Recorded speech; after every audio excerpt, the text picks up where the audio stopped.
Bonjour à tous et bienvenue sur ma chaîne. On se retrouve aujourd'hui pour un effet de carton nombre, vous allez voir qui est vraiment génial.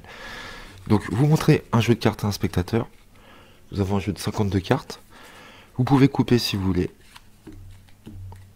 Et vous allez lui demander de couper la moitié du jeu à peu près et de mettre cette partie ici, à droite. Donc il coupe à peu près la moitié ici.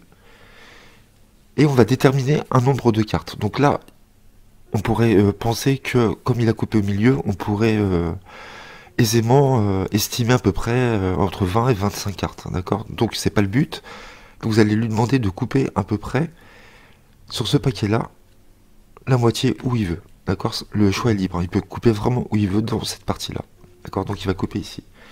Et vous allez lui demander de compter ce nombre de cartes ici secrètement. Donc vous retournez à ce moment-là. Donc il va compter 3, 4, 5, 6, 7, 8, 9. Donc il retient bien 9 dans sa tête. Ensuite, on va sélectionner une carte. Donc là, il vient de couper ici sur ce paquet-là. Donc il nous est impossible de savoir la carte. Vous vous retournez, hein, vous avez toujours le dos tourné. Donc c'est impossible de savoir sur quelle carte il a coupé. Vous lui demandez de regarder la carte du dessus. Donc le 10 de trèfle, de la mémoriser, de la mettre où il veut dans le jeu. Et là, c'est super, il peut mélanger. Donc on va perdre la carte dans ce tas-là. On ne sait pas où elle est exactement. Le spectateur mélange lui-même. Vous lui demandez de récupérer l'état de gauche à droite. Comme ceci. Vous dites que dans le jeu, il y a une carte spéciale, ça va être notre carte indicatrice, et dans le dos de cette carte, il y a une croix. Donc vous dites au spectateur de distribuer les cartes une à une sur le tapis jusqu'à temps qu'on arrive avec cette fameuse carte où il y a une croix derrière.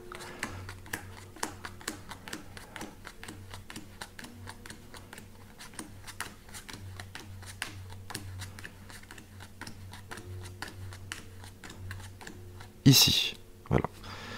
Le reste des cartes, on n'en a plus besoin. Vous lui demandez de reprendre ce paquet dans la main, et comme vous lui avez dit précédemment, c'est une carte indicatrice, et cette carte va nous aider à retrouver la carte choisie du spectateur à la bonne position. Et donc il a un nombre en tête, il a compté un nombre de cartes en tête, il a choisi une carte, d'accord? Et donc à ce moment-là, il va vous dire le nombre qu'il avait compté, et sa carte.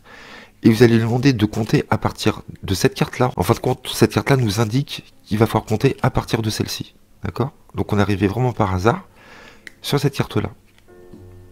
Donc vous lui demandez le nombre de cartes qu'il avait compté auparavant, il va vous dire 9, et vous lui demandez la carte sur laquelle il est tombé, le 10 de trèfle. Et ce qui serait incroyable, c'est qu'à partir de cette carte-là, de la croix, si on compte 9 cartes, on arrive sur le 10 de trèfle. Et vous laissez compter 9 cartes. 1, 2, 3, 4, 5, 6, 7, 8 et 9. Et nous tombons bien sur la carte du spectateur, le 10 de trèfle. Donc voilà, c'est un tour vraiment de fou. Ce que j'adore dans ce tour, c'est que les coupes sont faites aléatoirement. Donc on ne peut pas savoir le nombre de cartes coupées. Et surtout, la carte choisie, d'accord, qui arrive sur le paquet du milieu, on ne peut pas savoir non plus la carte, est insérée dans le paquet et le paquet est mélangé.